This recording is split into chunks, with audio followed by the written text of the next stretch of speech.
আসসালামু আলাইকুম বন্ধুরা, আজকে আপনাদের সঙ্গে শেয়ার করতে যাচ্ছি একটা সুকাম ইউপিএস সার্কিটের প্রোগ্রাম করার সিস্টেমটা শেয়ার করতে যাচ্ছি। তো আপনারা যে সার্কিটটা এখানে দেখতে পাচ্ছেন এটা কিন্তু সুকাম সার্কিট। এটা বাংলাদেশেই তৈরি হয়েছে, পিসিবিটাও বাংলাদেশে বানানো। আর এখানে যে আইসিটা ব্যবহার করা হয়েছে সেটা কিন্তু দেখতে পাচ্ছেন 16F73 PIC 16F73 যে আইসিটা এখানে ব্যবহার করা হয়েছে। তো এটাতে মূলত আমরা প্রোগ্রাম করব। এটা কিন্তু এখন একেবারে খালি আছে, ফাঁকা। এটার মধ্যে কোনো ডাটা নেই। তো আমরা এটার মধ্যে যে হেক্স ফাইলটা আপলোড দেব, সেই আপলোড দেওয়ার ভিডিওটা আপনাদের সঙ্গে শেয়ার করব। তো বন্ধুরা, এখানে কিন্তু এই আইপিএসের যে সার্কিটটা দেখতে পাচ্ছেন, এখানে এই সার্কিটের সঙ্গে এখানে এটা প্রোগ্রাম আইসিটা লাগানো হয়। তো আমরা এখন প্রোগ্রাম করব। তো প্রথমে বলে রাখি বন্ধুরা, প্রোগ্রাম করার জন্য আপনাদের প্রথমে দরকার হবে এরকম একটা পিককিট 3 প্রোগ্রামার, অথবা আপনার যদি পিককিট 3 না থাকে আপনি পিককিট 2 দিয়ে করতে পারেন। তো বন্ধুরা, এটা পিককিট 3 আমার এখানে আছে, আমি পিককিট 3 দিয়ে প্রোগ্রাম করব। তো এটার সঙ্গে লাগবে একটা কনভার্টার কানেক্টর। এই কনভার্টার কানেক্টরেই আমি আইসিটা এখানে ইনস্টল করব। তারপরে এখন আমাদের এখানে লাগবে একটা কেবল কানেক্টর। পিককিট 3 থেকে এই যে বেজটা দেখতে পাচ্ছেন, এই বেজের সঙ্গে কানেক্ট করব আমার কম্পিউটারে। তো দেখতে থাকুন বন্ধুরা। তো পুরো ভিডিওটি দেখার অনুরোধ রইল। আশা করি সম্পূর্ণ ভিডিওটি দেখলে সবই শিখতে পারবেন। তো বন্ধুরা, এখন আমি এটা কানেক্ট করব কিভাবে আপনাদের সঙ্গে সেটা দেখাই। তো দেখতে পাচ্ছেন এখানে পিককিট 3-তে কিন্তু একটা অ্যারো চিহ্ন এখানে দেখাচ্ছে। তো অ্যারো চিহ্নটা হচ্ছে আমাদের খেয়াল রাখতে হবে। অ্যারো চিহ্নর সঙ্গে আমরা এভাবে কানেক্ট করে নিলে, এভাবে যদি আমরা কানেক্ট করে নিই সেক্ষেত্রেও কিন্তু আমাদের কাজ হবে। কিন্তু আমি চাচ্ছি যে এভাবে কানেক্ট না করে, এভাবে কানেক্ট করলে হবে যে আমাদের যে পিককিট 3 প্রোগ্রামারটা দেখতে পাচ্ছেন, এই প্রোগ্রামারটার এই ভিতরে যে কানেকশনগুলো লাগানো আছে এটা কিন্তু আস্তে আস্তে লুজ হয়ে যাবে। তো আমরা চাচ্ছি যে এরকম একটা কেবল কানেক্টর দিয়ে আমরা এটা কানেক্ট করব। তো এই অ্যারো চিহ্ন যা এখানে দেখতে পাচ্ছেন, আমরা কিন্তু ব্লু কালার, এখানে যে কালার দেখতে পাচ্ছেন, এখানে যে ব্লু কালার, এই ব্লু কালারটা আমরা অ্যারোর দিকে রাখলাম, আর এখানে এই ব্লু কালারটা আমরা এদিকে রাখলাম। ঠিক একই সাইডে রাখতে হবে। রাখার পরে আমরা এটা বেসটা এর মধ্যে ঢুকাই নিলাম।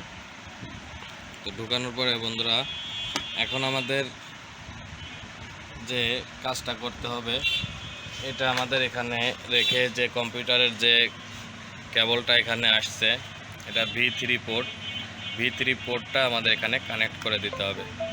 দেখতে পাচ্ছেন বন্ধুরা, কানেক্ট করার পরে এখানে দুইটা সিগন্যাল লাইট জ্বলতেছে।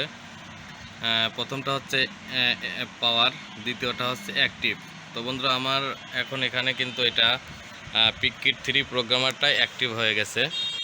তো অ্যাক্টিভ হওয়ার পরে এখন আমি যদি আপনাদের দেখাই, এখন আমি যে আইসিটা প্রোগ্রাম করব, সেই আইসিটা কিন্তু PIC 16F73। এই আইসিটা আমি এখন এখানে বেজের সঙ্গে এখানে লাগিয়ে দেব। লাগানোর পরে এখানে যে হ্যান্ডেলটা দেখতে পাচ্ছেন, হ্যান্ডেলটা আমি এখানে টাইট করে দেব।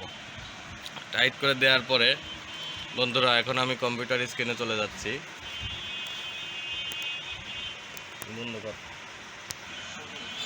তো আমরা এখন কম্পিউটার স্ক্রিনে চলে আসছি। তো এটা ইনস্টল করার প্রথমে আপনাদের বলে রাখি যে এখানে কি কি সফটওয়্যার আপনাদের লাগবে। এখানে প্রথমে আপনাদের লাগবে উইনপিক 800, এই সফটওয়্যারটা আপনাদের লাগবে। দেখতে পাচ্ছেন উইনপিক 800, এই সফটওয়্যারটার লিঙ্ক আপনাদের দিয়ে দেবো আমার ভিডিও ডিসক্রিপশনে।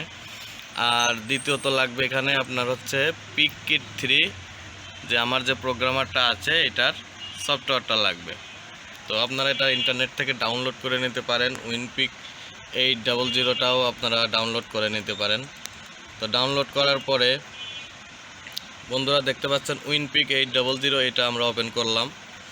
ওপেন করার পরে দেখতে পাচ্ছেন এখানে কিন্তু একটা প্রোগ্রাম চলে আসছে। তো এখন আমাদের এখানে যে বাম সাইডে যে ফাইল অপশনটা দেখতে পাচ্ছেন, তো এই ফাইলে ক্লিক করব আমরা। ফাইলে ক্লিক করার আগে বন্ধুরা আমরা যে আইসিটা প্রোগ্রাম করব সেই আইসিটার যে নাম্বার, যে গ্রুপ, সে গ্রুপটা প্রথমে আমরা এখান থেকে সিলেক্ট করব। ডান সাইডে এখানে আইসিটা হচ্ছে পিআইসি 16F গ্রুপের, আর এটার নাম্বার হচ্ছে যে 16F73। এখানে আমরা এটা সিলেক্ট করে দেব। সিলেক্ট করে দেওয়ার পরে বন্ধুরা এখন যে এখানে ফাইল অপশনটা দেখতে পাচ্ছেন, এখানে ফাইলের পরে যে ওপেন, প্রথম অপশনটা আমরা ওপেন করব। ওপেন করার পরে তো আমার এই সফটওয়্যারটা হেক্স ফাইলটা কোথায় রাখা আছে সেখান থেকে আমরা এখানে ওপেন করে নিয়ে আসব। তো এখানে দেখতে পাচ্ছেন সুকাম 12 ভোল্ট সফটওয়্যার লেখা আছে। আমরা এর ভিতরে যদি যাই, এখন দেখতে পাচ্ছেন আমাদের কিন্তু এটা hex file, সুকাম 12 volt UPS 4000 hex. তো বন্ধুরা 4000 হেক্স বলতে এখানে বোঝাচ্ছে যে আপনার এটা সুকাম 12 ভোল্ট 24 ভোল্ট আপনি দুটোই করতে পারবেন এই প্রোগ্রামটা দিয়ে। আর এখানে 4000 বলতে এখানে যে আপনার যে ক্রিস্টালটা লাগানো আছে আইসির পাশে, ওই ক্রিস্টাল নাম্বার হচ্ছে যে এটা। তো এটা আমরা ওপেন করে নিলাম।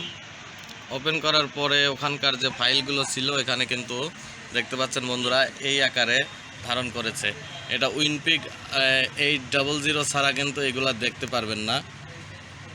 তো এখন আমি যদি ডান সাইড থেকে স্ক্রল করে নিচের দিকে যাই, নিচের দিকে যাওয়ার পরে বন্ধুরা দেখতে পারতেছেন যে আমি অনেকখানি নিচে চলে আসলাম। তো এখানে এসে দাঁড়াবেন, দেখতে পাচ্তেছেন যে এখানে অনেকগুলো ফোর আছে, অনেকগুলো ফোর দেখা যাচ্ছে। এই ফোরের এখানে এসে দাঁড়াবেন। দাঁড়ানোর পরে বন্ধুরা আপনারা যদি আপনাদের নাম পরিবর্তন করতে চান, এখানে আমার এখানে লেখা আছে, বর্তমান যেটা লেখা আছে এই সফটওয়্যারে দুলাল ইউপিএস 800 ভিএ।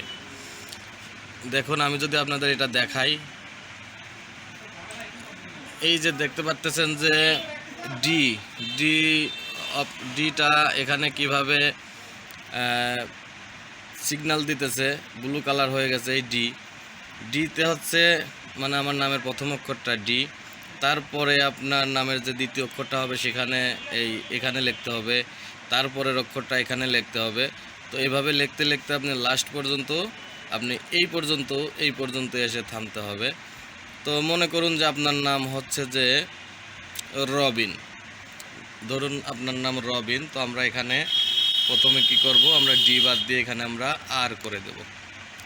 তারপরের অক্ষরটা হবে ও, তো আমরা ওখানে ও দিয়ে দিলাম। ও দেওয়ার পরে এখানে কি হবে বি, আমরা এখানে বি দিয়ে দিলাম। তারপরের অক্ষরটা হবে আই, তারপরের অক্ষরটা হবে এন, রবিন। তারপরে যেটা হবে রবিনের পরে আমরা একটা স্পেস দিব। এখানে কিন্তু আমরা একটা স্পেস দিয়ে নিতে পারি। স্পেস দেওয়ার পরে এখানে দেখতে পাচ্ছেন যে ইউপিএস, আপনি কাস্টমাইজ করে যে কোনো নাম, যে কোনো মোবাইল নাম্বার আপনি দিতে পারেন। তারপরে এখানে একটা স্পেস দেওয়া আছে, দেখতে পাচ্ছেন এখানে কিন্তু একটা স্পেস আছে। স্পেসের পরে এখানে কিন্তু পরবর্তী যে লেটারটা সেটা হচ্ছে যে 8, তারপরে 0, তারপরে 0। তো এখানে 800 বলতে 800, এখানে ভি, এখানে এ 800 ভিএ। তো এখানে লেখা হচ্ছে রবিন ইউপিএস 800 ভিএ। তো এটা নামটা আসলেই রিনেম করার পরে এখানে আমাদের চলে যেতে হবে ফাইল অপশনে। ফাইল অপশনে যাওয়ার পরে বন্ধুরা এখানে যে সেভ অ্যাস নামে একটা অপশন দেখতে পাচ্ছেন, এখানে আমাদের সেভ অ্যাস করতে হবে। তো এটা যদি আমরা এখানেই সেভ করি, এটা ভিন্নভাবে সেভ করতে হবে। সেভ অ্যাস মানে এটা ভিন্ন কোনো জায়গায় ভিন্ন নাম দিয়ে সেভ করতে হবে। তো এখানে আমরা যদি এটা সেভ করি হচ্ছে রবিন, ROBIN, রবিন সুকাম। দেখতে পাচ্ছেন এখানে কিন্তু আমরা রবিন সুকাম এই নামটা এখানে কিন্তু লিখে দিয়েছি। তো এখন আমরা সেভ করে নিলাম। এবার আমরা উইনপিক 800 থেকে বের হয়ে যাব এক্সিট করে। বের হওয়ার পরে এখন আমরা যে সফটওয়্যার রিড করার জন্য, রাইট করার জন্য, যদি সফটওয়্যার থাকে সেটা ইরেজ করার জন্য, মানে ডিলিট করার জন্য আমরা যে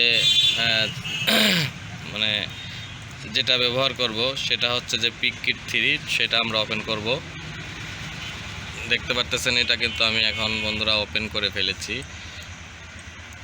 তো এটা ওপেন করার পরে এখানে একটু ভালো করে লক্ষ্য করবেন, এখানে কিন্তু আমি যে আইসিটা ব্যবহার করেছি এখানে কিন্তু সেই আইসিটার নাম্বার চলে আসছে PIC 16F73। এখানে কিন্তু চলে আসছে, দেখতে পাচ্ছেন যে ডিভাইস আইসি নাম্বার এত। তারপরে এখন আমরা কি করব, ওই যে ফাইলটা আমরা সেভ করে রাখলাম, আমরা ওই ফাইলটা এখানে ওপেন করব। তো তার আগে বন্ধুরা আমরা যদি দেখতে চাই যে আমাদের এই আইসিতে কোনো প্রোগ্রাম করা আছে কিনা, সেক্ষেত্রে আমরা এখানে ব্ল্যাঙ্ক চেক এখানে যদি আমরা দেই, দেখতে পারতেছেন user ID are not blank, তার মানে এখানে আমাদের প্রোগ্রাম করা আছে। সেক্ষেত্রে আমরা কি করব, এখানে আমরা ইরেজ যে অপশনটা দেখতে পাচ্ছেন ERASE ইরেজ অপশনটাতে যদি আমরা এখানে এখন ক্লিক করি, দেখতে পাচ্ছেন এটা কিন্তু ইরেজিং ডিভাইস কমপ্লিট লেখা দেখাচ্ছে। তার মানে এটা কিন্তু এখন এর মধ্যে কিন্তু এখন আর কোনো সফটওয়্যার নেই। এখন যদি আমরা ব্ল্যাঙ্ক চেকে যাই, দেখতে পাচ্ছেন এখানে লেখা আছে ডিভাইস ইজ ব্ল্যাঙ্ক, তার মানে এটার মধ্যে, এই আইসির মধ্যে আর কোনো প্রোগ্রাম ঢোকানো নেই। এখন আমরা ফাইল অপশনে যে আমরা ইম্পোর্ট হেক্স মানে হেক্স ফাইলটা ইম্পোর্ট করে এখানে নিয়ে আসতে হবে। তো আমরা যে ফাইলটা সেভ করে রাখছি আমরা সেই ফাইলটা এখানে নিয়ে আসব। তো এখানে ছিল সুকাম 12 ভোল্ট, এই যে রবিন সুকাম হেক্স, এখানে আমরা ওপেন করে নিয়ে আসব। তো দেখতে পাচ্ছেন বন্ধুরা আমি কিন্তু এখানে ওপেন করে নিয়ে আসছি। তো বন্ধুরা ভিডিওটি শেষ পর্যন্ত দেখবেন, আমি আপনাদের চেক করে দেখিয়ে দেবো সার্কিটের সঙ্গে লাগিয়ে যে কিভাবে আমি যে নামটা লিখলাম এই নামটা কিভাবে শো করে, সেটা কিন্তু আমি ইনশাল্লাহ আপনাদের দেখাবো। তো এখন প্রোগ্রামটা করব আমরা। ফাইল ওপেন করে নিয়ে আসছি, আনার পরে এখানে লেখা আছে হেক্স ফাইল সাকসেসফুলি ইম্পোর্টেড, মানে আমার এই যে ফাইলটা আমি এখানে দেব সেটা কিন্তু আসলে এখানে চলে আসছে। হেক্স ফাইল সাকসেসফুলভাবে আমরা ইম্পোর্ট করে এখানে নিয়ে আসছি। তো আমরা কোন জায়গার থেকে এই ফাইলটা এখানে নিয়ে আসছি সেটা কিন্তু এখানে শো করতেছে, দেখতে পাচ্ছেন সেটা এখানে কিন্তু শো করতেছে। তো বন্ধুরা এখন আমাদের আর কোনো কাজ নেই, এখন আমাদের এখানে যে রাইট অপশনটা দেখতে পাচ্ছেন দ্বিতীয় নাম্বারে, তো এই দ্বিতীয় নাম্বারে যে রাইট অপশন সেটাতে আমরা ক্লিক করব। ক্লিক করার পরে বন্ধুরা দেখতে পাচ্ছেন এখানে কিন্তু সফটওয়্যারটা নিয়ে নিচ্ছে। আর এখানে যে সিগন্যাল লাইটটা ছিল এটা কিন্তু ব্লিঙ্ক করেছে। তো এখন দেখতে পাচ্ছেন প্রোগ্রামিং সাকসেসফুল, এটা কিন্তু আসলে প্রোগ্রাম সাকসেসফুল হয়ে গেছে। তো এটা এখন আমাদের সার্কিটের সঙ্গে লাগাইলে পুরো আইপিএসের কাজ শুরু করে দেবে। আর আমরা যে নামটা লিখলাম সেই নামটা ডিসপ্লেতে শো করবে। তো সেটা আপনাদের সঙ্গে এখন শেয়ার করতে যাচ্ছি বন্ধুরা, সবাই সঙ্গেই থাকবেন। তো বন্ধুরা আপনাদের যদি দেখাই, আমি যদি এখন আইসিটা এখান থেকে খুলে আমি আমার এই সার্কিটে যদি এখন ইনস্টল করি, তো ইনস্টল করার আগে সার্কিটের এই যে আইসিটা একটু এইভাবে ব্যাকা করে নিতে হবে, কারণ এটা নতুন আইসি, এখনো ইউজ করা হয় নাই, এই কারণে এইভাবে একটু চাপায় নিতে হবে। চাপানোর পরে এখানে যে অ্যারো চিহ্নটা দেখতে পাচ্ছেন আর আইসি বেজের যে চিহ্নটা দেখতে পাচ্ছেন, এটা মিল করে এখানে লাগাতে হবে।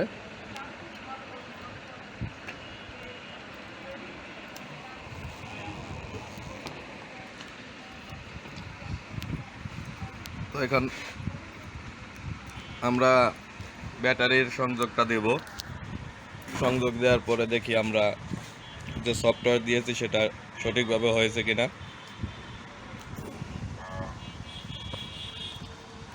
তো ব্যাটারিতে সংযোগ না দিয়ে আমি 12 ভোল্ট একটা সংযোগ দিলাম। তো বন্ধুরা দেখতে পাচ্ছেন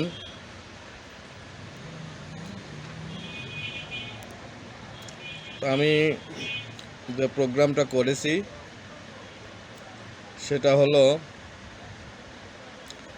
এখন সম্পূর্ণ ডিসপ্লেতে কিন্তু শো করতেছে। দেখা যাচ্ছে যে আমি যে নামটা দিয়েছিলাম সেই নাম কিন্তু চলে আসছে। দেখেন এখন যদি আমি